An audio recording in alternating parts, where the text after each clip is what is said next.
you honestly want the full truth, I'll give it to you, man. I will. Okay. I'll tell you. All right. And I'm going to tell you right now that the shit I'm about to say, I've never talked about. So it might be weird.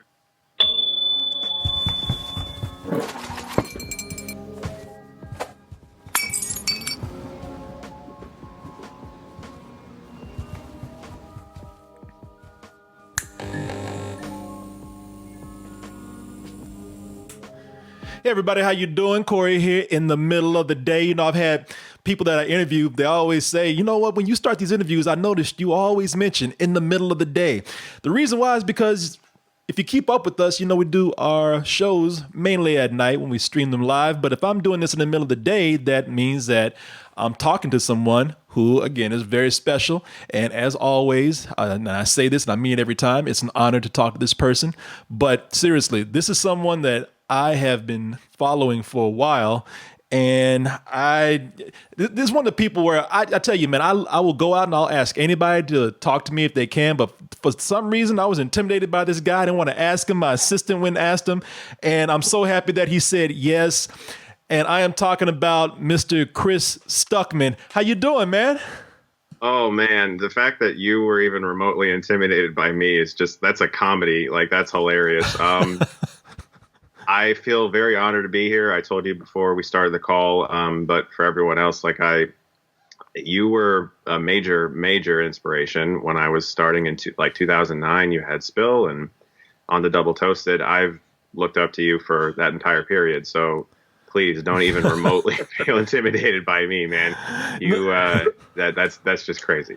Well, I just really, I know people, this seems like a big ass kissing session right now, but I just really respect what you I really respect what you do, and I've seen what you've done and how you've grown throughout the years, and I have just been amazed at the level that you've come to, man. I mean, and when I say amazed, it's not like I don't think you were ever capable of it. It's just that I'm really just proud to see when somebody is out there doing something even similar to, remotely similar to what I do, and have the amount of success that you've had with it, man. So thank you again for being here. And I really appreciate it. I have a lot of things that I want to ask you that I think a lot of people will benefit from hearing too. Sure. People, if you don't know who Chris Stuckmann is, he is one of the biggest, not only just critics on YouTube out there, but one of the biggest YouTubers out there. Very popular, especially within the movie critic circle. Coming up with a lot of other things that I can't wait to see him do, which we'll talk about, and we'll see how much we can talk about with him at the moment. But so feel free to tell me to shut the hell up at any time. But I'm gonna geek out and start asking you some things, man, right from the heart. And one is, this is why this is so amazing, because I do remember when you all fresh-faced and new on YouTube, man. Yes, I look like an infant, a small boy. Well, definitely a boy. And I don't know, just because I'm used to the beard now or whatever, but I do I was there to, and I can honestly say this. I've saw you before, actually, when you were becoming the Chris Stuckmann that you are right now. I don't think that I had seen what you were before, because I know before you had done something called, what was it, 1 minute reviews? Yeah, it was quick movie reviews. Quick movie reviews. Yeah. It was just the whole idea was basically I had an extremely busy life outside of anything professional. Like my job, I had a lot of jobs at the time, basically. And but I always loved film, and I knew that there was some future for me talking about movies or being involved in making them or writing or whatever. I knew that was the only way I was going to find any joy in life. And so I thought, I don't have time to do long reviews. Yeah. So it became, let's just do these really short ones. And that's what I had time to do. What I want to get to with that question is, because this is something that a lot of people who are starting to stream now, a lot of people are doing stuff online. They want to be you. They want to be the big influencer out there. So knowing that, where you started with this, and especially starting in a different area, at what point was the turnaround to what you have right now? What was the first big thing that you had? Was it one of your video essays that did it for you? I think a big thing was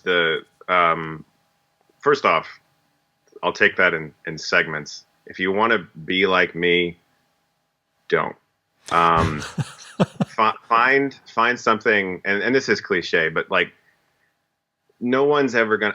I've seen people who have from time to time emulated the videos that I make, and there's nothing special about my videos. You know, I'm just a guy who sits in his room in Ohio and talks about movies. I don't have any trademark. You know, I'm not a character. I'm just me, and so I think just be yourself. You know, people just need to find something about them that they like to share and just share it. And if they can dedicate the time, I think it's really the hard thing. It's just knowing that it's not as easy as it looks. You know, last year was different.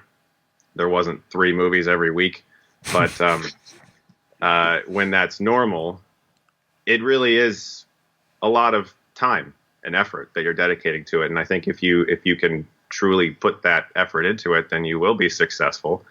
But when it comes to like, sorry, what was the second question? No, well, what was the big turnaround for you? Like, what was the thing that like, you know, hit for you to like get you to the road to success that you have right now? It was 2 things. It was the Dragonball Evolution review that I did. I really did not like that film at all. I'm a big Dragon Ball fan, and the film was. I mean, this is a movie where the writer has written a public apology. Okay. Yeah. How often does that happen? I didn't even see it in theaters. I rented I ordered the Netflix DVD. I got it in the mail, and I watched that thing, and it was just, it was devastating. It was a complete desecration of the story, the characters, the casting choices. It was just all bad, and it was even more sad because I respected the director quite a bit, James Wong. He wrote some of my favorite X-Files episodes, directed Final Destination. He's really talented, and so it just felt like a giant studio hack job. Mm-hmm. And I was really reserved at the time. I was very, very much so in a shell. I didn't have too many friends that I could talk to about movies. That's one of the reasons I even started the channel in the first place, because I would go to a movie with a friend and we'd get out and I'd be like, what did you think of that? And they'd be like, yeah, it was cool. And I'd be like, hey, like, did you think about it though? Like, what did it make you feel? You know, I didn't have like an outlet. I didn't have anybody to reach out to and talk about film in any type of way that was beyond the norm. And that's one of the reasons why I wanted to make videos. And that Dragon Ball Evolution review, for whatever reason, was one of the first videos that I came out of my shell a little bit. And I just was very passionate about why it didn't work out. And I have to also credit another website. I can't remember. I think it might have been a YouTube channel called Dragon Ball Protest that was collecting a playlist of videos about Dragon Ball Evolution. And the entire goal of the playlist was to spread the word of why this film was a bad idea. And they put mine on their homepage for a while. And at the time, that when that video finally got 1,000 hits, I was just blown away by that. It blew my mind that many people would want to hear my thoughts on something. So I would say that was when I realized that I could potentially do something with the channel. But even when I started, and I've said this before, but even when I started on the channel, on the platform, I had no idea that you could monetize videos. I didn't know what that meant. That was when you had to apply for partnership. You had to like send an application to YouTube and hope that the gods smiled upon you. I don't know. And so I didn't really know how any of it worked. I was just doing it for fun. Yeah. And it's just, I've read about you over and over again. And for people who don't know, you probably, and if you do follow Chris, then you've heard the stories about how when he started, everybody's like, oh, that's cute. You're doing videos about movies and whatnot, which is something that everybody's going to get that response when they're doing YouTube. I know my mother today still she doesn't have a computer, so she doesn't understand any of this at all. And she still tells me, do you still do that little cute video thing that you do? So, Yes. I get it, man. Parents are What's that? My parents are the exact same way. Yeah. My mother can't even tell people what I do, but that's why I'm looking at what you have here, man. And I should have had your page up because it truly is impressive what you've managed to grow to right now. So people, when I say, one of the biggest ones out there right now, Chris is at 1.86 million subscribers. Several of his views, almost any review that goes up, any video that goes up is not going to be less than at least 100,000 views. So, when you look at that, because the other thing that people are going to want to know is they're going to say, all right, so what is, you put your videos up and you do what you do, of course, and, be yourself. We've all heard that. But what's the strategy for YouTube? Have you had to change your strategy over time to maintain it and grow it that way? Or is it just you sticking to what you do? No, there's been a lot of behind the scenes. I don't want to use the word struggle. I think that's a little dramatic, but a lot of attempts at getting agencies that handle screenings, studios to take video film criticism seriously. Obviously, Siskel and Ebert made humongous leaps and bounds towards that, and they're still the most respected video film critics of all time. But they were also writing for outlets at the time, newspapers. And so when I first started, I became aware of the fact that there were screenings in Cleveland. I had no idea that advanced screenings even existed. I never really thought, again, I was very naive and oblivious. I didn't really know how any of this worked. And I remember a buddy of mine was like, hey, there's a chance to see Shutter Island, or maybe it was Inception, early.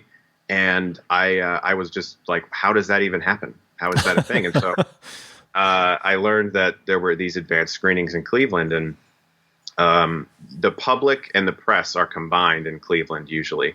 I'm not sure if it's like that everywhere. I know in LA they tend to have like press only, and in New York they tend to have press only, but they sometimes will do the public and press combined. And so the way to get in as a member of the public was you could win like a radio contest, or you could enter a online contest and hope that you get in. But then you got to go to the screening, and if it's at 7:30, you should probably arrive by like 4:30 and wait in line outside the theater, which is what I did for, I don't know, 2-3 years. And I mean, this is not just for like Man of Steel. This is for like Something Borrowed. It's complicated with Meryl Streep. Like I did that. I waited in line with everyone else, but I would always talk to the reps. I would be like, is there a way that I could get a press seat? How does this happen? And they would say, what outlet do you write for? And I'd be like, I don't. I just have a website. And they'd be like, well, what's your website? YouTube. Oh, well, we don't take that seriously. And it was like that for a couple of years. So eventually I started to make some headway, though, because like you said, the numbers, they were good. And that's really the best way to reach some of those folks is just math. They just want to see numbers, algorithms, and they want you to prove your worth through numbers, basically. And before long, I was able to get finally not even a press seat, but the Cleveland agency, I believe it's called Allied. They said, we will let you in, but you have to arrive early. In other words, you can't have a press seat, but you can come to every screening. But if the seats are full, sorry. So basically, I still had to wait in line. Yeah. But I didn't have to like sign up for a radio ticket. I didn't win a contest. Finally, about a year after that, I can't remember if it was 2014 or 2015. I officially got press accreditation, and then even a couple years after that, after emailing the Broadcast Film Critics Association for 2 years, I would say, off and on, trying to get involved with them, they finally said yes. And I mean, this is after like 5 or 6 rejections. And it was always very polite, professional. There was never any issues. It was always very like, well, thank you for your time. Okay. And then I figured I'll email them in 6 months. Because in Ohio, it means a lot to get those Academy screeners at the end of the year. Yeah. Because in New York and LA, you get all those movies like in November and December. In Ohio, they show up in February or something. So it's really helpful to get those DVD screeners they send out, which is that to me was like, okay, I finally did it. You know, man, you're taking me back. It's funny because I had, we have the same sort of process here, man. You know, you're trying to get into a screening. So people, if they don't know how these critic screenings work, a lot of times the critics who are writing reviews, who are doing what we do, whether it's on a news channel or the internet, they have to go into, they sign up for the press, and then they have a press section that they go to. And a lot of times, you're right, you're seeing it with the public. When I started this, man, this is before the internet was even a thing. I started with Access Television, and was so involved. It was more than trying to get a press seat. It was also trying to get these huge beta tapes so that you could get the clips on there and edit your shows with that. I used to have a wall full of tapes, man, and so it's just funny hearing what you had to go through to get just even a screening, because back then it was so different. They just wanted word of mouth. It wasn't like today where it was numbers. They just said, hey, if you can prove to us that you actually have a show, show us one show, send us a tape, and if you're able to do that, then you can come in and do this, and just make sure you just put the word out there. So yeah, I guess since the internet came up, man, it became more of a numbers thing. Yeah, it was every time I would go to the page to try to apply for press tickets, it would be, what is your monthly view retention or something like that. And I honestly, it was kind of hard to calculate that, because it's not like a page view when you have multiple video views. It's slightly different. And so I had to try to figure out, how do I even tabulate this? Getting into film festivals was also a nightmare at first as well. And it's mostly just because of changing times. And this is not meant to sound as if I'm talking against written journalists. In fact, I strongly support them. I just know that, like, there was a period where someone developing their own voice or their own outlet, their own business, basically, was considered lesser than. Yeah. Where it's actually considerably more difficult. Yeah. And you talk about how this is a business for you. So I'm sure by what you just said, people can see how extremely time consuming it is just to see the movies, just to be able to set up to critique the movies. But now, with the numbers that you have, and this being your livelihood, you have a business to support. So how do you divide the time between the creative side and the movie watching side? And then you have to actually do this administrative business side. How do you handle that? Yeah, that's honestly been one of the most time-consuming things, is just scheduling everything out, because I'm married. I want to be a good husband. I want to make sure that my wife is happy and that she doesn't feel neglected in any way, and I want to also make videos and pay the bills, and whatever that might entail, sponsorships or whatever. And I also, but the ultimate goal is to make movies professionally. But the ultimate goal is just to write and direct, and it's been that way since I was a kid. And so I find that my secret is actually staying up all night. It's actually true. Like, I went to bed last night at about 6:30 in the morning. Wow. There's another writer that I follow and respect a lot on Twitter, is C. Robert Cargill. I know you know him. Yeah. And he has said similar things about how he just works better at night. The more people are asleep. It's peaceful. It's kind of quiet. There's less on your mind. You're not as consumed with the news or whatever else is going on in the world. You're just sort of in your own little space. And that tends to be when I write or when I edit or when I shoot videos, is, you know, from the hours of like 10 p.m. to even 3 a.m. sometimes. And then I'm sort of winding down to finish the day. And that's when I tend to find the most time to do those things. And then in the middle of the day, I usually have to, it's basically just rigid scheduling, which is the same for anybody. You know, I mean, if I was a single parent and I had a full-time job, I'd be saying the same thing. It's just finding the time to schedule your life. It's impossibly difficult in today's day and age, but you can do it. There's ways to get around it. Yeah, no, and again, I can relate, man. It's almost like we have a lot of parallels going on. I'm trying my best because, like you, I'm married and I'm trying to be a good husband. I'm trying to go to bed with my wife when she is going to bed, but then I feel like I'm cheating on her sometimes because I just can't go to bed at the same time she is. So I wait for her to fall asleep, and then I sneak my ass out of bed, and my side chick is my work, man. You know, so I keep those same hours. I said the exact same thing to my friend yesterday.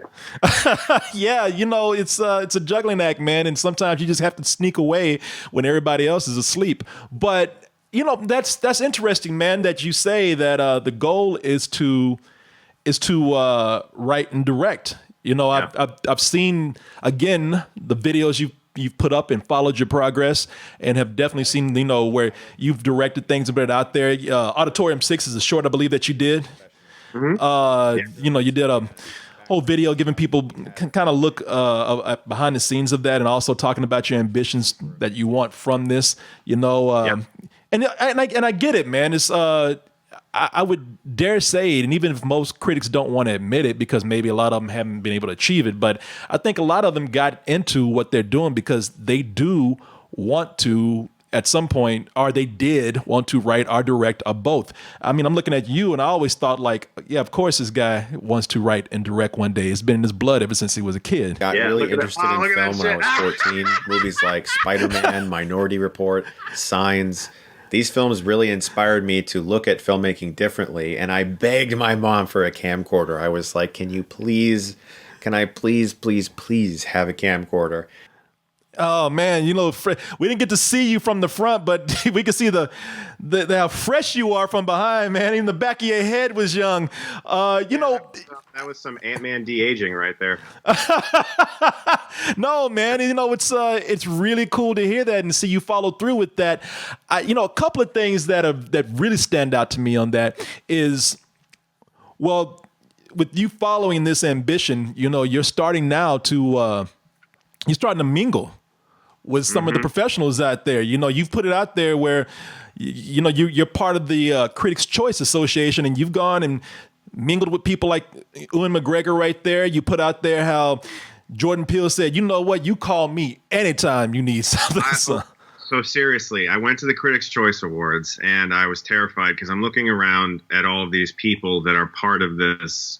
You know, like, there's all these other fellow critics there. It was cool to talk to them. And like Scott Mantz is a great guy, you know, and just chat with him and meet some of these folks. But like, I see Angelina Jolie across the room. There's Jordan Peele. There's Ewan McGregor.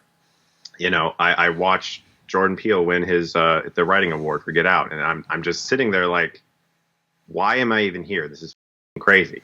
So during the break, I said, and I walked up to Jordan Peele and I said, I just wanted to let you know, man, that from Key and Peele to Get Out, I'm so just inspired by what you've created. And because I like, side point, I'm really, really inspired by anybody who makes like a really obvious transition of some kind from one thing that they're sort of known for. And that's like their thing. And they're like, no, but I can do other stuff too. And then they just succeed, like, you know, with flying colors. And so he said, and at the time he was attached to Akira, I think. It was either him or Taika Waititi was attached to Akira, because I talked to Taika Waititi that night too, which was fucking crazy also. And I think he was a little smashed, but it was Of course he was. He was smashed at Fantastic Fest also in 2019 when he introduced Jojo Rabbit. But anyway, and Jordan Peele was like, look, I just follow your Twitter, and If you ever need screenwriting advice, just message me. And I'll tell you what, I've never taken him up on that offer because I'm terrified of him just not replying. Like, I'm just gonna let that little 2-second moment where he looked at me and the angel touched me, and I was like, oh, and then that's my life now. That exists as a moment, and I don't want to ruin it. Well, and I understand that. You talk about how you had this fear of not being responded to, and you're looking around the room, you're like, why am I here? And so, again, a couple of interesting things with this wanting to cross over into full-fledged filmmaking. Well, have you ever run across anybody and had an awkward exchange or a glance or anything of, since you're a critic, has there ever been any kind of awkward experience with anybody that you've criticized before? That's been one of my biggest goals, is to do my best to be respectful of filmmakers. In that, in 11 years that I've been doing this, I have never once tagged a filmmaker in a negative review. I've never sent a filmmaker a negative review. Mm-hmm. I've never gone out of my way to criticize a person. I would say, honestly, even in the past few years, I have made, and people have noticed this, and people have asked me, like, why don't you do, as many rants and stuff? Because I just don't like it. I stopped doing my worst of video as well. I used to do a worst of the year video. And I just started to not enjoy that. And it's nothing against anyone who does. I think it was like 2018. I said, I don't really want to do this anymore. Because I just don't like the idea of, if I reviewed a movie negatively at some point throughout the year, I don't need to at the end of the year be like, and I'm going to drive that nail in deeper again, even though I already said your movie wasn't good. I'm going to say it again. So I've tried to be respectful of filmmakers. So gratefully, actually, no, that has not yet happened. I'm sure it will at some point. Most of the filmmakers I meet at festivals or through Twitter or whatever actually like my channel. And they've told me in private that it's because I review films from the perspective of the filmmaker. I'm not, and this has been a struggle for me because, again, not really a struggle, it's an overdramatic word, but I read other reviews sometimes, or I watch other reviews, and I think, you're not really saying anything about the movie, man. You're just kind of saying it sucks, and you're not really offering a note or a suggestion or what you might have done differently or how they could have perhaps improved it.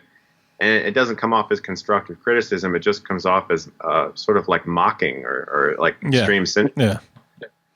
And that's cool, whatever. People have their ways of expressing themselves. But gratefully, no, I have not yet experienced that. Most of the filmmakers I meet are very supportive. In fact, honestly, and this is probably not going to come as a surprise to you, the filmmakers I've talked to have been way more supportive of my goals than the film critics I've talked to. Really? Yeah. Because filmmakers are artists, man. They know that everybody wants to express themselves in some way. And not that film critics don't write, or that they're, again, I don't want to come off like I'm talking down to any group, because that's not how I feel. But it's just, in my experience, when I discuss the with film critics, like, I'd like to make films, or can you maybe look at something I've written? They're usually like, I'm kind of busy or whatever. It just kind of, but with filmmakers, they're actually excited. They're like, wait a second, you want to make movies? That's crazy. Let's talk about it. And they're just more supportive. Yeah. I've actually been more conscious of that myself, because I've even said that's why I treat this like entertainment. Because if I ever cross anybody, I want to be like, look, I treat this more like comedy. I think critics are, people who, they don't have the experience of being able to create. So either they are envious or they just don't know the work that goes into it, because, filmmaking is such a huge process. It's a time consuming process that takes years sometimes. And, I just feel like, to come in and have just, something that took a collaborative effort for so long, to try to take minutes to tear it down. It just doesn't feel good, man. You know, a lot of times, I'm not gonna lie, I feel terrible sometimes after I've said something. And, you know, because I'm like you. I respect filmmakers as artists. That's the thing. While somebody is a group over here that is just talking, and talking means sometimes, you have people who are actually doing. Yeah. And I'm starting to put that in there, at least let people know that's where in my heart, that's where I'm trying to come from most of the time. So it's interesting you should say that. Completely agree. Because like from my perspective, there wouldn't be a film critic without the filmmaker. The filmmaker has to create something for the film critic to critique. And it is strange to me when I see some film critics, again, I'm not naming anybody. That's not my thing. I don't do that. Just as a whole, sometimes like a movie will be plucked and like, this is the one that we will all mock or hate for the next year. Yeah. Sometimes it's absolutely deserved. And other times it's like, well, actually that just didn't really work out. That was just kind of a mediocre movie that was kind of bad. But because like there's an A-lister attached to it or somebody insanely rich, suddenly it becomes very okay to systematically target a film or a filmmaker for forever. And I find that a little strange to me because I just don't always know. I think we can easily get lost in our own hearing ourselves talk a lot and sort of getting a lot of pats on the back, whether that be a retweet or a whatever. You're rewarded for being shocking nowadays. You're rewarded for being as edgy or extreme as possible. And so I just, I don't like falling in with that crowd. I don't like, I like to be a film, like, yes, on paper, what I do is film criticism, but I actually have a rule, and I didn't used to have this rule, but I started about 3 or 4 years ago. Once I realized that the channel was going in a place where I actually could deter a large amount of people from seeing a movie if I didn't like it, I do not negatively review extreme indies. So when I say like extreme indies, I mean like under $1 million budget. Yeah.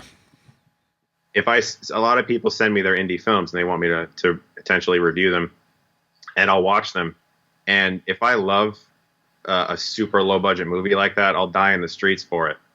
But if somebody sends me their indie film that they made for $750,000 and they borrowed that money from their friends and family, and I come out there and say, this is bad, this isn't good, I have actual pull to get people to not watch that. And so I don't do that. I tell filmmakers that send me their movies, if it's like an indie of that fashion, I'm not going to review a movie if I don't like it. But if I do, man, I will support you so hard, because that's what I want. I want to support people who are like me, who are trying to make low budget productions. That's kind of like my thing now, I feel, and at least in the back of my head, that's how I want to proceed, is just to support filmmakers. And obviously you're going to get your monster hunters, Paul W.S. Anderson films. You're going to get your disappointing movies. It's going to happen. Of course it will happen. And I'll be honest about that. I just want to support film, Yeah, no, I hear you. That's so at what point did you start to feel this way? I mean, it sounds like you might have felt that way all the time, but as you said, there were times when you were harsher about films, and now you've kind of come around on that. What was the point that you start to feel that way? I'll be completely honest with you. There was a period when I first started that I thought I had to act like that to get views.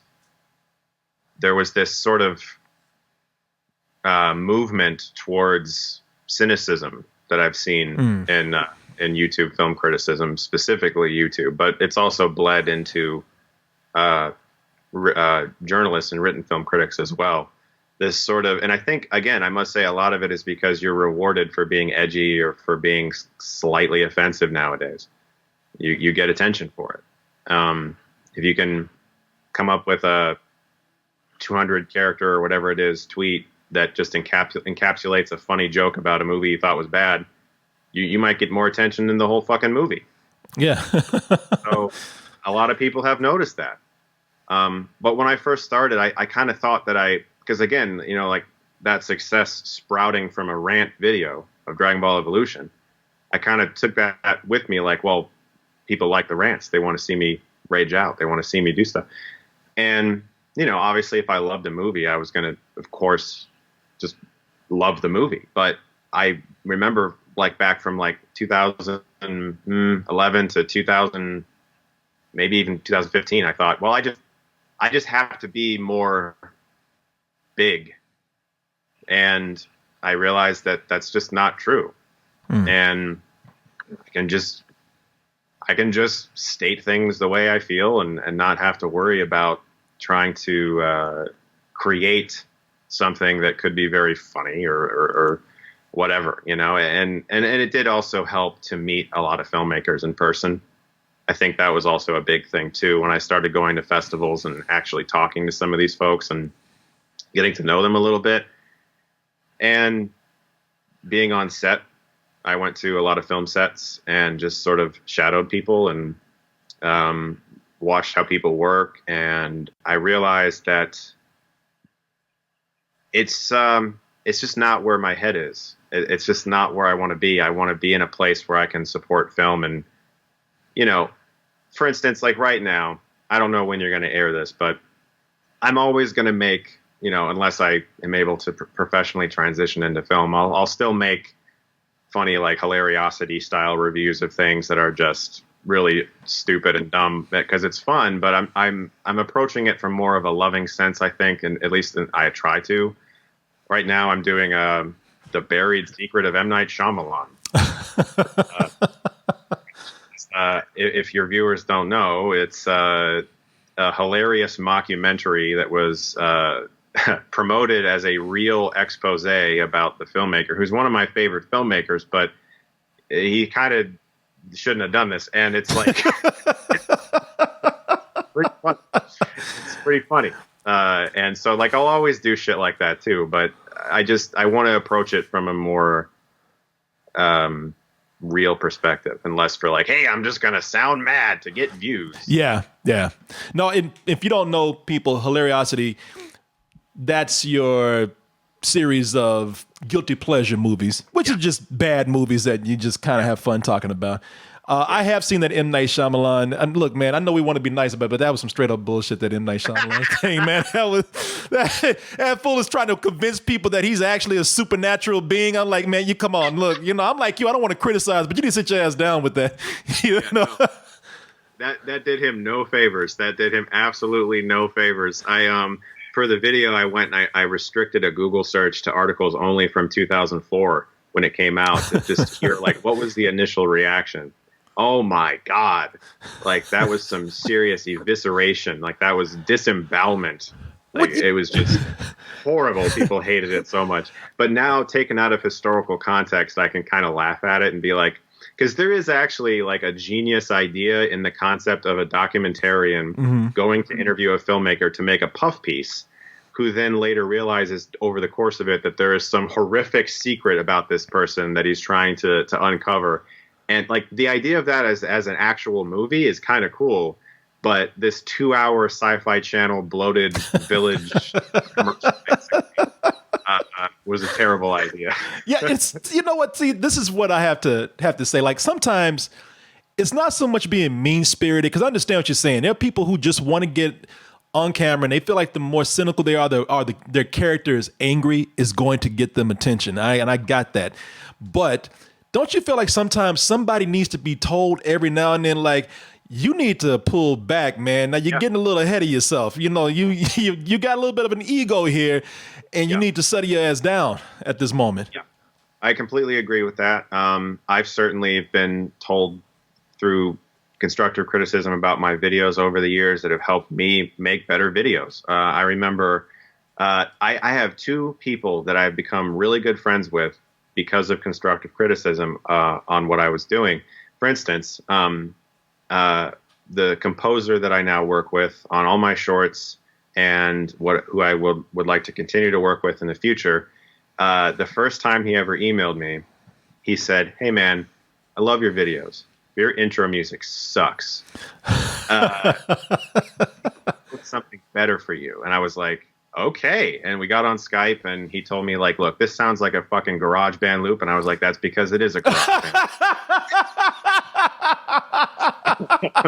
So he composed this thing for me, and he basically took the theme that I had been using, but he did it with real instruments, and it was great. And now we've done 2 shorts together. I talk to him almost every day, and like he's a musical genius as far as I'm concerned. He can play like every fucking instrument. It's crazy. The guy, like one time I was Skyping with him, and we were talking about this little melody we wanted in a scene, and he fucking grabbed a banjo and was like, "What about this?" And it was just like, where'd that come from? You're crazy. So that guy's amazing. The other one is the exact same thing. I know an amazing color artist in LA who does color grading for Universal. He now has colored both my shorts and is working on something for me right now. And he similarly emailed me back in the day and was like, "Hey man, love your videos, but you need to fucking lock your ISO on your camera, you stupid idiot. And you need to learn how to color correct your videos." And I went, "You're right." So I got on camera with him, and he gave me a 3-hour crash course in color correction. And over the years, we've just, again, similarly, we talk all the time. He reads my scripts. He gives me advice, because this is a guy who works for fucking Universal. Mm-hmm. And he watches everything. He sees everything. He's got ideas and concepts of his own. And so, yeah, absolutely. People, you can make legitimate relationships with people who constructively offer suggestions, not like, "Well, you just suck and that's it." You know what I mean? No, that's, like I said, sometimes harsh words, they do the trick, man. Yep. And as you can see, it's brought you closer to people. You mentioned how, again, going back to before you were doing criticism on, and this is why you were on YouTube. You worked for, over in Ohio, Akron? Yeah. Akron, you worked for the school district there. Akron Public Schools. Yeah, you worked with handicapped kids. You want to tell people more about that background right there? Yeah, sure. Basically, when I was younger, my parents were both bus drivers for Akron Public Schools, and I had done all the normal teenager jobs. I worked at Taco Bell. I worked at McDonald's. I worked for Walmart. There's a supermarket out here called Mark's. I was a cashier, did stock, and I was getting tired of making like $5.15 an hour, which was minimum wage at the time. So I asked my parents, I was like, "Do you think that does your boss at the Akron Public need any educational assistance?" That was the actual job title. Basically, I would ride on the bus with the kids. They had a lift. Kids would come on a wheelchair, and the lift, lifts them up. And then you got to make sure that the chair is strapped down during the course of the trip. And if there's any issues with anything that a child might need, you have to make sure they have it. Some kids were in a worse place than others, and some were.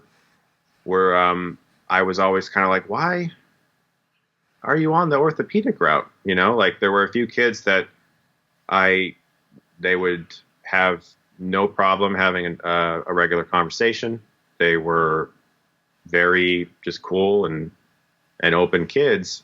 And then maybe one day, I remember there was one day where a child, we had a substitute bus driver, and they were a little unclear of the route. So I was sort of like giving this person advice, like, "Here's the turn, here comes the turn." And we could not find this one child's house.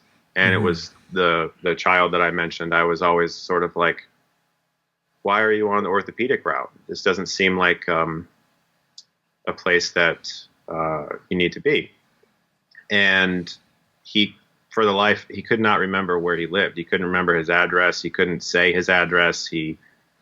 When it came to numbers, basically, it was a complete blank. And so there were all different types of experiences. And honestly, it was really cool. a lot of those kids were great.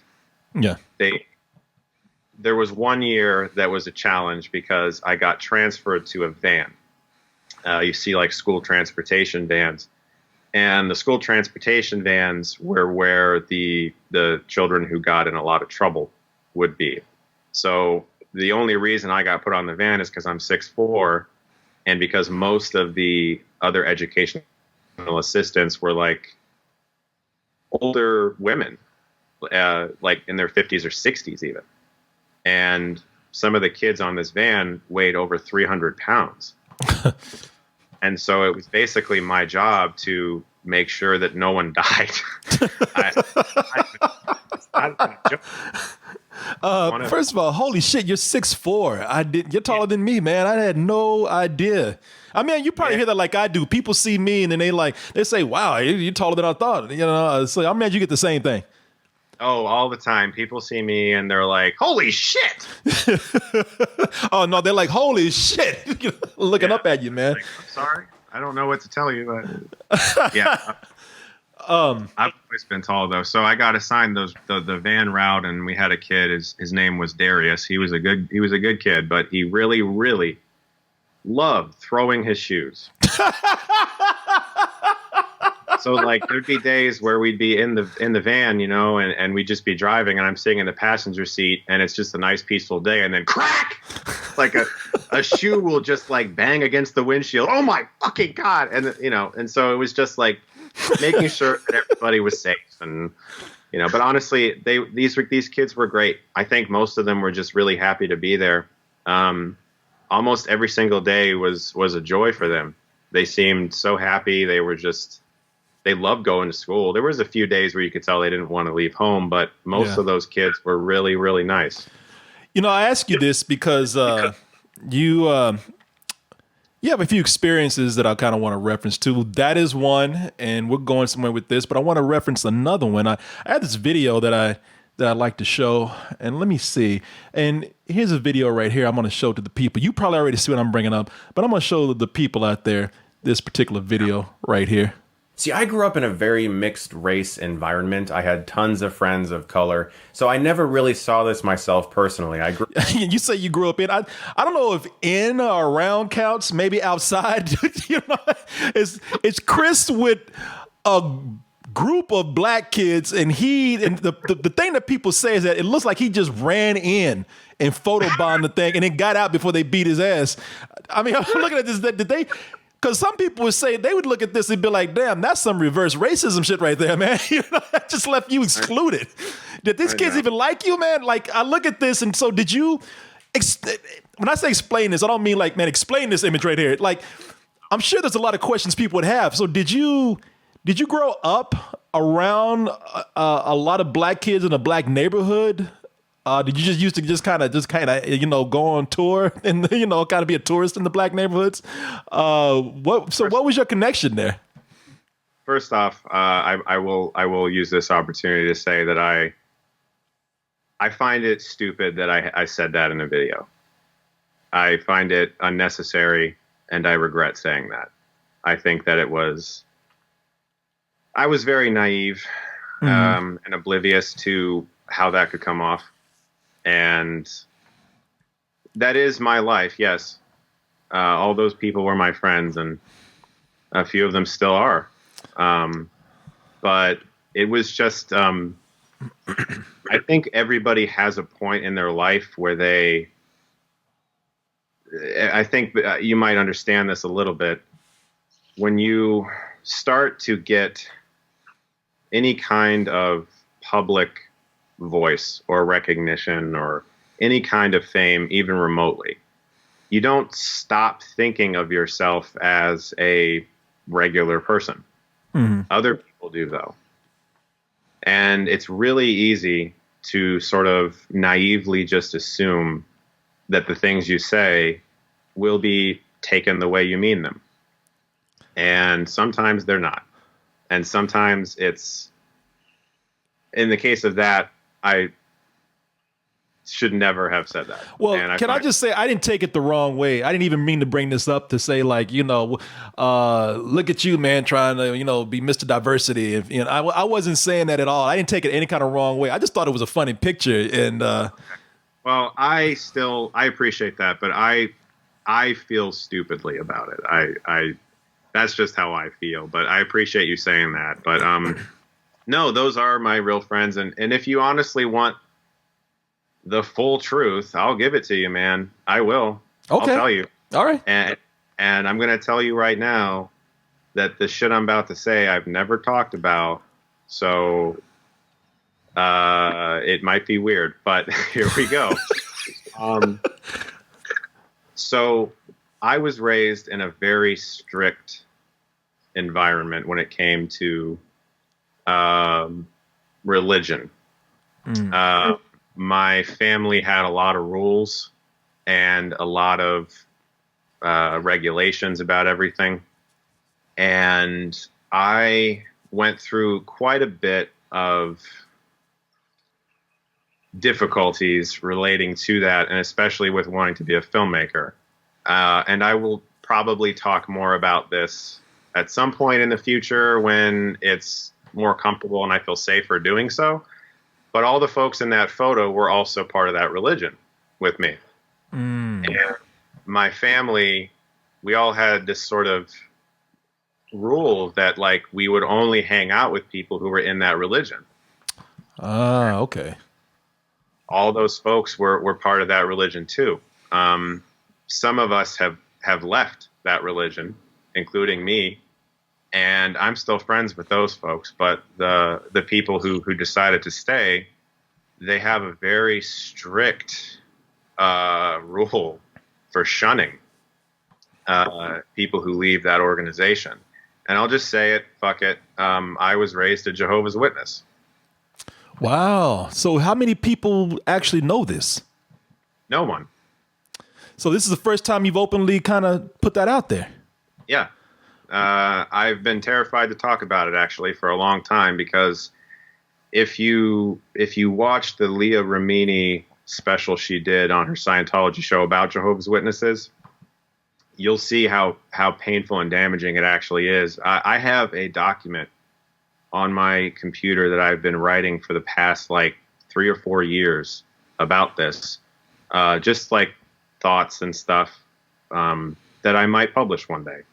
But no, I was born a Jehovah's Witness. All the folks in that photo are also, at the time, Jehovah's Witnesses. Some of them, like me, were later ousted and shunned for deciding that they no longer wanted to be Jehovah's Witnesses. One of them later came out as gay, and his family kicked him out of the house.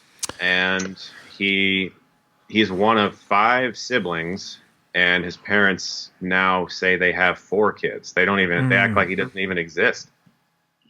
The Jehovah's Witness faith, and I don't mean to be like weird on your video all of a sudden, man, but like I told myself if anyone ever asked me, I would be honest about it. That faith is a cult.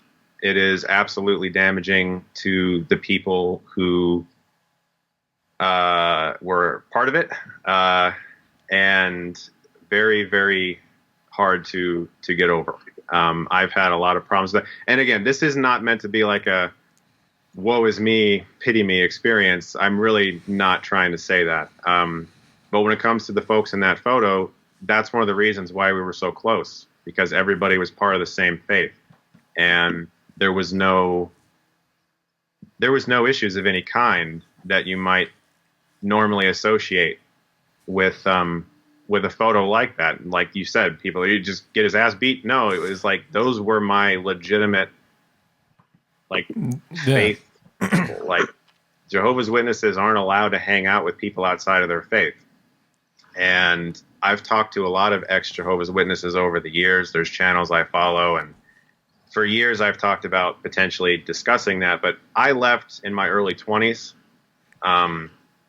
mostly because of my desire to make movies. It was targeted and kind of pinpointed as something that was inappropriate for a Jehovah's Witness to do. movies that I was reviewing online were also targeted as a way that I was potentially, quote, stumbling others in the faith. It was crazy, man. It's fucking crazy. And I could talk to you for 10 hours about it, but I know that's not why you asked me to be interviewed. So. No, man. No, look, I asked you to be interviewed because I just wanted to talk to you. My whole thing is that I'll talk to people about the usual shit that, that other people will, but I always like to kind of get a little more personal or bring up things that aren't always asked. And I feel very privileged that you even shared that with me. Thank you for putting that out there. Because there's so many things to ask from there, and I don't want to keep you all day, but man, I don't have any time limits. Well, I that is so interesting because listen, first of all, I think that's even more common than you think. Our YouTube partner, I was the guy that we're friends. He doesn't work at that place anymore, but I went to see him in Canada. We became good friends even after he left, and he was telling me about how he just reconnected with a friend of his that shut him out because his parents said you can't be friends with that guy anymore because he's not Jehovah's Witness. So are your parents still Jehovah's Witness? Are you shunned by your own family? In some ways. I've mentioned this briefly to people who have asked me, like, how do your parents feel about what you do? And I have said, well, they're disappointed. That's all I have ever said. And it's, I'll put it this way. Me just saying this right now, the wrong person could see this video. And I mean, when I say the wrong person, I mean a Jehovah's Witness could see this video, send it to Jehovah's Witnesses at the congregation that my parents go to, and they could officially tell my parents that I am what's known as an apostate. An apostate in the Jehovah's Witness faith might as well be worse than saying you're a child predator. An apostate is someone who was a Jehovah's Witness, left, and then actively speaks out against them. I have never done that until this exact moment, but I have always been planning on it. I have, like I said, I'm writing a book about it, and it'll be years before it's done. That's for sure. But it's genuinely endangering to your livelihood, to your family life. The way the Jehovah's Witness faith works is there's a hierarchy. There's the elders, there's the ministerial servants, pioneers, auxiliary pioneers, publishers, unbaptized publishers. At the very top is what's known as the governing body, which is a group of dudes in New York at the head office who decide everything for everybody. And they basically they write the Watchtower and the Awake, all the Jehovah's Witness publications, and they decide what everyone does with their lives and what is a rule or whatever. They say they interpret the Bible, but in reality, they're just sort of making shit up.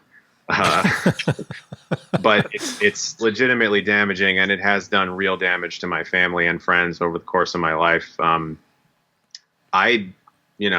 again, I really do not want this to come off as a fucking pity party. I'm just answering your questions. No, not at all, man. This is actually really cool that you being able to open up like this. I didn't get any kind of self-pity at all coming from this. Okay. Thank God. Because that's my biggest concern is woe is me, and I'm genuinely not trying to do that.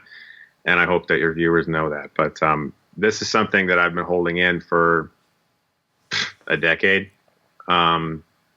It's basically destroyed my family and some of my friends. Whenever my parents do speak to me, it's usually everything that they say has an asterisk attached to it, where they'll say, "Hey, nice to see you," but there's always a but. Yeah, because they wished I was doing something else. Basically, I didn't even see my sister for 17 years because she decided when she was in her early 20s, and I was only young kid at the time, because I was a surprise. I came late in my parents' life.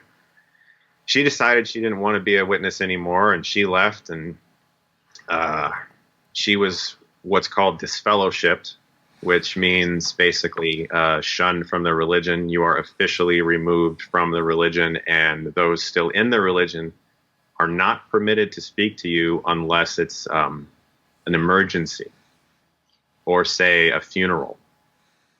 So when my sister was disfellowshipped, I was told to never see or speak to her. So I didn't for 17 years, man. I mean, I didn't see my fucking sister for 17 fucking years. And now I'm back with her, and it's great. But that religion, in a lot of ways, shaped me, and in a lot of ways destroyed me. Most of the stories I've written are in some way inspired by my time there.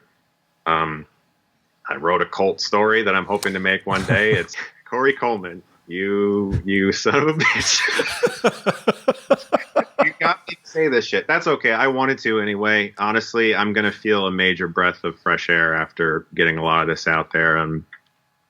My biggest fear with a few things has just been, I just don't want to read a single negative reaction about this. I really don't. I've spent my entire life holding this in, and I know that most people, the common view of a Jehovah's Witness is negative anyway, and they're often lumped in with the Scientology crowd. I'm not afraid of people being like, oh, you shouldn't have left. But I just, like I said, I started in a shell, and now I'm been in a shell in many ways for a long time, trying to keep that in. All my friends know about it. All the people I've ever worked with on YouTube know about that. All my YouTube buddies know about that. But I've never talked about it with the public because of how much pain it genuinely brought my family. And, you showed me that photo, and all I see is former Jehovah's Witness friends. Yeah. I know for some folks it's hilarious. But for me, it's honestly just kind of fucking painful. Because a lot of those kids are still in the faith. Yeah. And some of them have even become elders. And elders are the people who have the ability to disfellowship and shun you. And it's fucking terrifying, honestly. But gratefully, that was 10 years ago that I left now.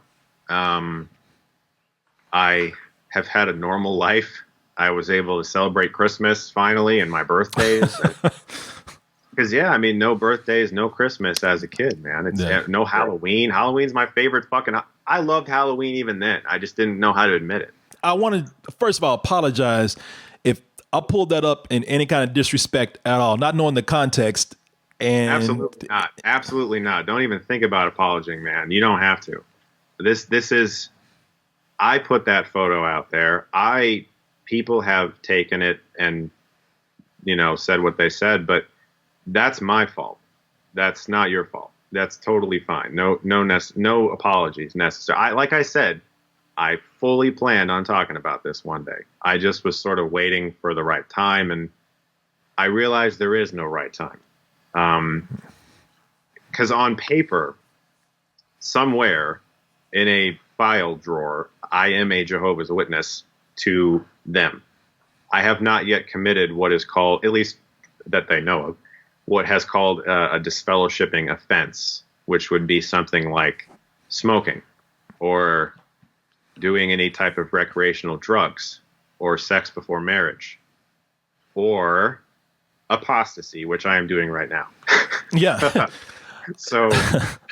So more than likely, after this goes live, somebody somewhere at a Kingdom Hall of Jehovah's Witnesses will announce that I am no longer one of Jehovah's Witnesses, and my parents, for the first time ever, will be bound to not speak to me. I'm not even joking. Like, that's legitimately real. They will not speak to me. My mom will probably try, but my dad won't, for sure. Man, that's well, I'm glad this is pre-recorded because I would not want to have that burden on me or that pressure on me to be, put something out there that would cause you to be estranged from your family, man. I mean, this wouldn't be your fault though, man. You're just asking questions and I'm answering them. And but since this is pre-recorded, if you don't want it, we can scrap the whole thing from the record if you want, and I'll wait, but I'm willing. Yeah. I mean, this is your personal thing, man. I do not want to put something out there, when until you feel like you want to do that. If it's something you want to do on, your own platform, and it's something that you want to do on your own terms, then I completely understand that. I mean, I'll put it out there, but if you tell me I thought about it, nah, I don't do that, then, I completely understand. You know what I'm saying? No, I get it, man.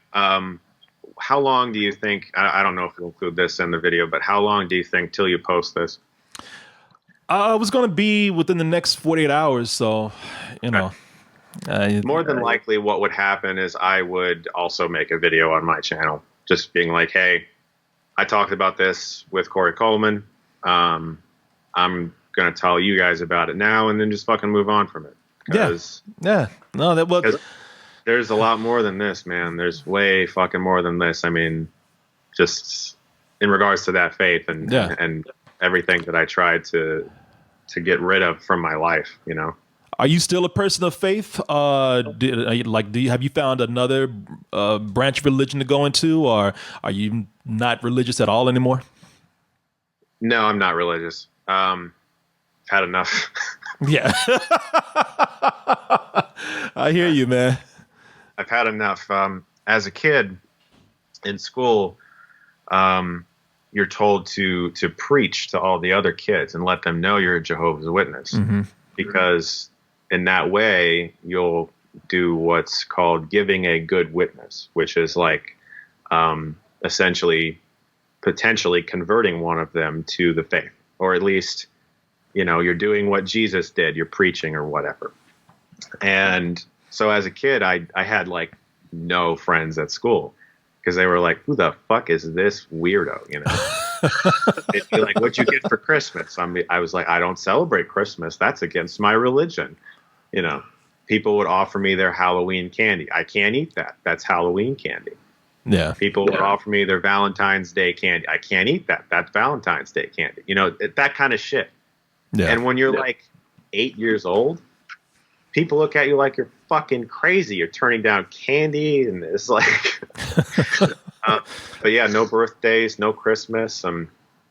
When I met my wife, I had just left, and I was absolutely positively brainwashed in every way from that organization.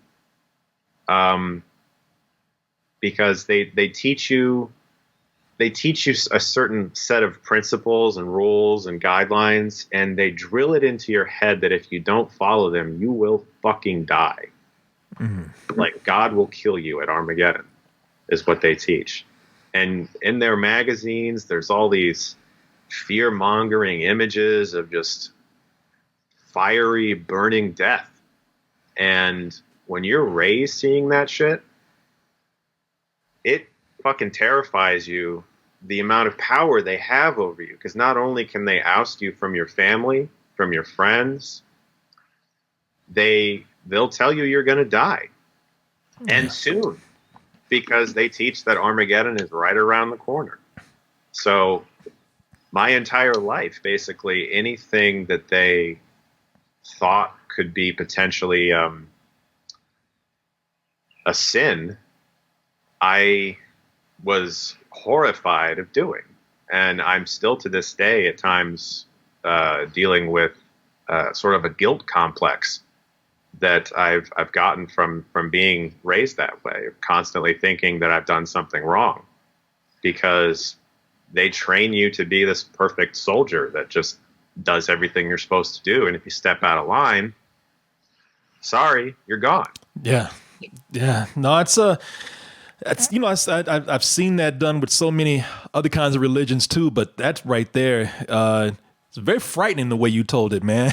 And it's funny because I've seen that reaction, like I said, from other people, where people have been hurt and also just at some point just very afraid for their friends who are and family members who were there. I have to say, even I had a friend who I can't tell if he was a branch. I'm sorry, I started to say branch Davidian. If he was a Jehovah's Witness or not. But even they told him for a couple of years that he couldn't see me, man. You know, so I can see the toxicity of certain heavy-handed, mind controlling religions that will make people that way. That's why I'm blown away that you're putting that out there right now. Fuck it, who cares? Honestly, like. I just fuck it, man. Seriously, I got to a point where I didn't care I care about people, but I don't care as much anymore about what people think of me. And if I used to be so protective of this, and mostly it's just because I was afraid of losing my what little relationship I have with my parents. And maybe it was COVID. Maybe it was actually not seeing my family in person for a whole year to make me realize, fuck it, man. I don't know. The other thing that I guess this could explain for some folks, if you've been watching me since like 2009 when I started, you might remember that I closed down my Quick Movie Reviews channel for 6 months and then came back with my current channel 6 months later. And you might remember that I didn't really give much of an explanation. I made one final video basically saying that doing these videos has gotten to a point where it could potentially be harmful to people I cared about. That's all I said. The truth of the matter is the elders told me to stop reviewing movies on YouTube. They said that if I were to continue, that I could potentially be disfellowshipped. And it was entirely because I was reviewing rated R movies. Oh. That's it. That's fucking it, man. So for the people out there always wondering why I closed down my channel, that's why. I was terrified of being disfellowshipped, of losing my relationship with my childhood friends that I had known since I was a kid, which I did. Pretty much everybody that I ever associated with as a kid and throughout into my early 20s doesn't speak to me anymore. And that's fine. Honestly, I'm better off. Yeah. But so 6 months later, I said, fuck it. I love doing this and I'm starting a channel again. And that eventually led towards what's called a marking. A marking is not quite the same as a disfellowshipping. Mm-hmm. But what it is someone will give a talk in front of the congregation, and an elder usually will describe a code of conduct or a type of conduct that someone or some people in the congregation are involved in, and that those people are to be, quote, marked, which means in Jehovah's Witness language that you are not to be associated with unless you are at the Kingdom Hall. So that happened to me, and it was entirely because of the fact that I wanted to be involved in film. Wow. And so, and I'm fascinated by this. So I'm asking very sincere questions, man. So when you leave that, you're leaving, help me understand this. It feels like you're leaving like this base, which is why it's so hard for some people to leave harmful things. Racist and cult members and whatnot, they have this base there that's a support group for them. Was this a support group for you that you were leaving? And now that you left it, what was it like having to adjust to bringing new people into your life? The best way that I can describe it is you and I both know for a fact that gravity exists. If we jump off a cliff, we're going to fall and die. We know that. But someone comes along and says, actually, that's not true, and then proves it to you. It's like, what? So my entire life, I knew for a fact that I was in the one true religion. I knew it. I believed it. I knocked on people's doors. I preached about it to folks. I fucking knew it, like as a teenager. So to suddenly have all this doubt about that organization and to experience what that can do to your relationships and how people start to look at you like you're not one of them anymore was absolutely mind-boggling to me, because the Jehovah's Witnesses have a term for people outside of the faith. They call them worldly people. Mm-hmm. Anyone who's not a Jehovah's Witness is a worldly person not to be associated with. The only way you should associate with them is if you are preaching to them, hopefully to convert them to the Jehovah's Witness faith. So suddenly people were looking at me like I was a worldly person. Like I was this, I was like, I'm not out there, I'm just watching movies, man. Like it was, so it was a genuine nightmare, because we can laugh about this now, but 10 years ago, I woke up, I had a message on my phone, and it was from my childhood best friend that I knew my whole life. Now, I made short films with this kid. We spent the night at each other's houses every single weekend for our entire lives. I had an air mattress at his house because of how often I stayed there just to hang. Yeah. He was essentially like my brother. I wake up, I have a message on my phone, a voicemail. It's 17 seconds long. It says, "Chris, my brother, you have been marked. Unfortunately, I cannot speak with you anymore. Click." That's it. That's the end of it. It's insane, man. It's impossible to even describe the insanity that goes on at that place. And to any one of my viewers who is a Jehovah's Witness, I know some are. I'm sorry that I'm saying this, but I don't know. I have to. Yeah, I can see, man. I can see. Wow, at one point, like, I know you said, this isn't it's supposed to be a pity party, but I really do have sympathy for you. But the other end of it is that I have so much relief for you, man. Hearing you say this, it feels like I am having a burden lifted off of me hearing you say this. I'm like, damn. Thank you, man.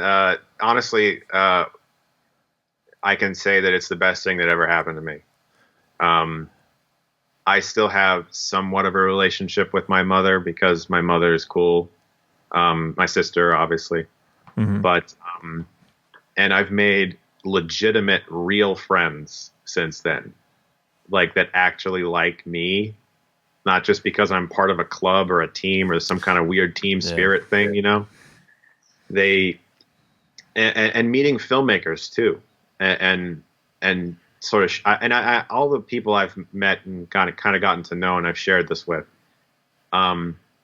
and I think that's one of the reasons why I've never really given up when it comes to making movies, because I know that I basically threw away my entire life to pursue that. So whenever someone's been like, whenever like I sent a screenplay to like a manager or an agent and they were like, "This isn't for us," I can fucking deal with rejection. I've had so many doors slammed in my face as a kid. Get out of here, you fucking Jehovah, all that shit. Rejection's not an issue for me. Yeah. So when it came to trying to make movies, man, nothing is going to stop me from doing that. Nothing.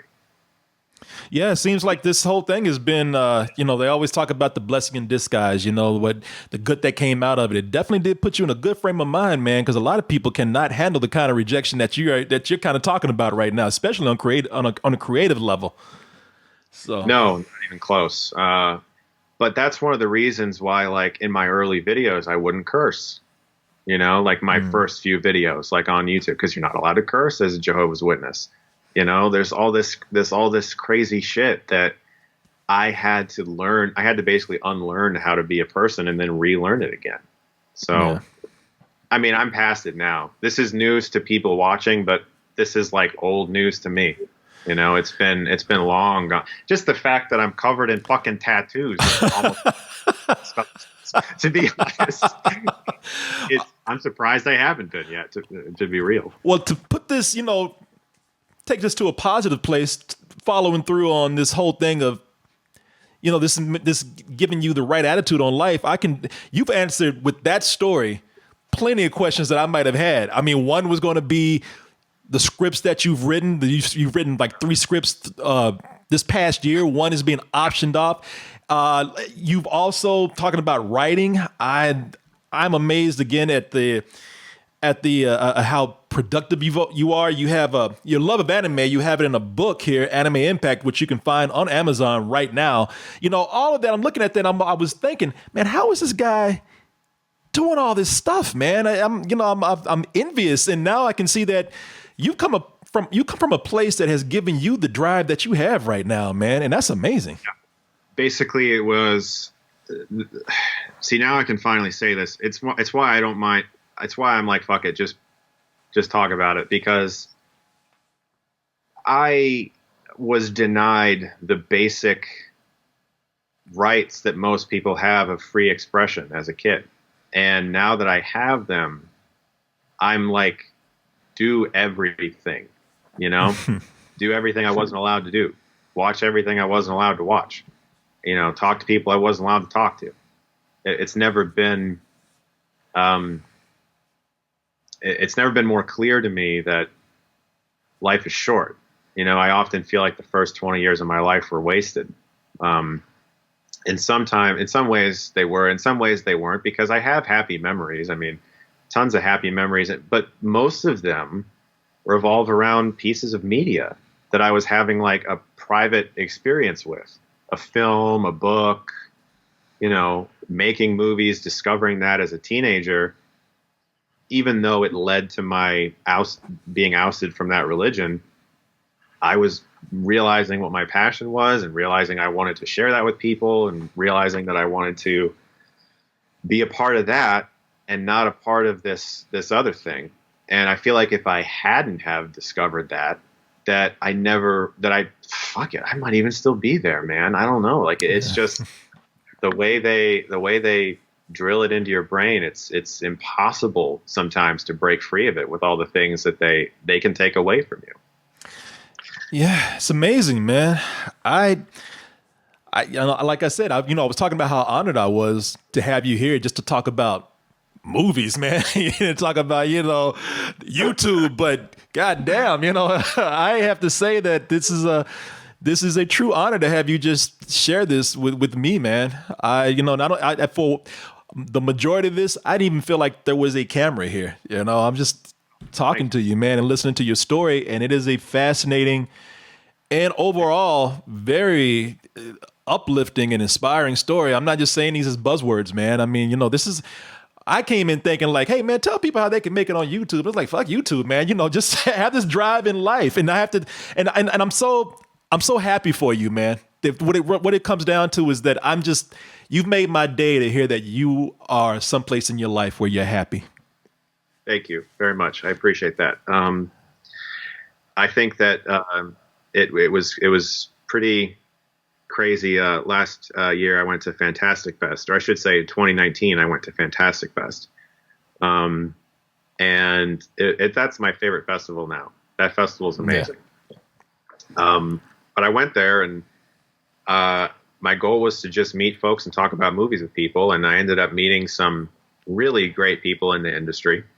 And they kind of just chatted with me about movies for a while. And eventually one of them said, do you have any scripts? And I was like, yes, I do. Here's a lot of them. They read one and they loved it, but they thought it was a little too expensive. So they said, you got anything cheaper? I went, yes, I do. Because, like, if any of your viewers are watching right now, like, and who want to write, write more than one before you start talking to people, because I have like 6 right now. And the goal is like, you share something with somebody, they find some merit in it, but it's not quite for them. They might ask you if you have anything else. So it's really valuable to be like, yes, I do. Here's this. Otherwise the conversation stops, you know? Yeah. And so I gave them something I had that was a little bit cheaper, and they fucking loved it. They loved it so much. So I spent all of 2020 developing it with them. And we're getting to a point now where it's looking really good. I can't really talk much about the movie contractually. I'm not allowed to. Mm-hmm. But it's like dreams are coming true, finally, basically. Well, congratulations, man. I mean, it goes without saying, you deserve it. If anybody deserves it, you do, man. And again, I'm so happy to hear that. This went longer than I thought, and I'm happy that it did. I really did enjoy this conversation very much. It was a joy just to listen to you, man. The passion and the honesty that you have. It's that was a real pleasure. I'll end it on that really upbeat and very positive note right there, man. Once again, like I said, if I came in grateful that you were here before, I'm really fucking grateful now, man. So thank you so much. Thanks, man. And to any of the folks watching who were like, oh, I didn't expect all that, it's my life. Eventually, at some point, I was going to talk about it. And I hope that you can respect that and kind of understand that was a little hard to talk about. And I have a slight fear with sharing these things because of, like I said, how much power some of the people in that organization actually have. You hear about Scientologists who are terrified of talking out against the organization because they're conditioned to believe that they can legitimately harm your life. And so Jehovah's Witnesses is very similar. And I just hope that people can respect that and appreciate it. Oh, they will. I can tell you that right now. I mean, I just can't speak for the people that will watch this. I think I speak for many people when I say they just enjoy honesty, man. It's something that's coming from an earnest and very sincere place. And you definitely put it out there. And that's what I really look for when I'm talking to people on these things. So again, I really appreciate you sharing that, man. And I know you say Fantastic Fest is one of your favorite, or is your favorite festival. So when everything is up, man, and you find yourself back in Austin, I hope that you give me a holler, man. I absolutely would. I would love that. That'd be great.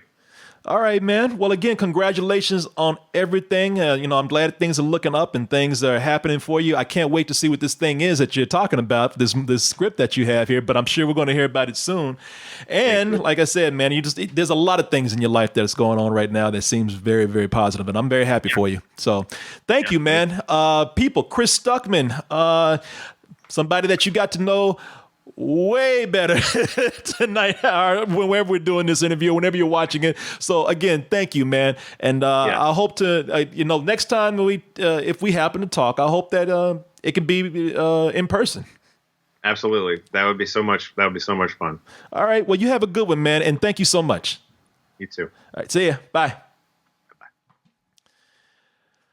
Well, everybody, again, this is what I cherish. This is really why I enjoy doing this, because I love talking to people and hearing about them being people. That's amazing. That is truly amazing. And I mean it when I say, if there's one thing that I enjoy about hearing someone being very truthful and honest about their lives, is when they put the honesty out there, it takes a positive turn. That's something that leaves me feeling very inspired, and I hope this interview was also inspiring to you as well. So, folks, I'm going to go ahead. There's nothing I can do or say to top that. Let me just take my sorry ass on out of here. Before I go, though, Again, thank you for all your support out there. You know the many places to support us. I don't need to tell you, and this is an interview. You'll see it on the other videos. It'll probably be edited into this one. But what I do want you to know is if you would love to get in touch with us or even like to get in touch with us, or maybe you just feel so about it, however you're feeling about it, please send us an email, and you can send it to kcoolmans@gmail.com. That's KCOOLMANZ @gmail.com. You email us with any kind of questions, comments, compliments, insults, input, and our advice. Hit us up on the social medias, Instagram, Twitter, and Facebook. Just copy all those details that you see right there. Memorize them, love them, use them. And, oh, wait a minute. That's Chris again. Hey, Chris, are you there? Yeah, do you have just like 5 minutes? Oh, yeah. Sure. You know what? I was just, hold on. I was just doing, tell you what. You give me a little while, just like 2 seconds. I was just closing out. Sorry. No, it's good. No, people. You know what the deal is. If you find yourself here in Austin, Texas, then get a hold of us, but do so when it's safe. You know what I mean. So when that time is there, let us know if you plan on moving here. If you're simply passing through, we'd like to safely hang out with you. That is it, everybody. Good night, good morning, good afternoon, good evening, whenever you are listening to or watching this. Goodbye and stay toasty.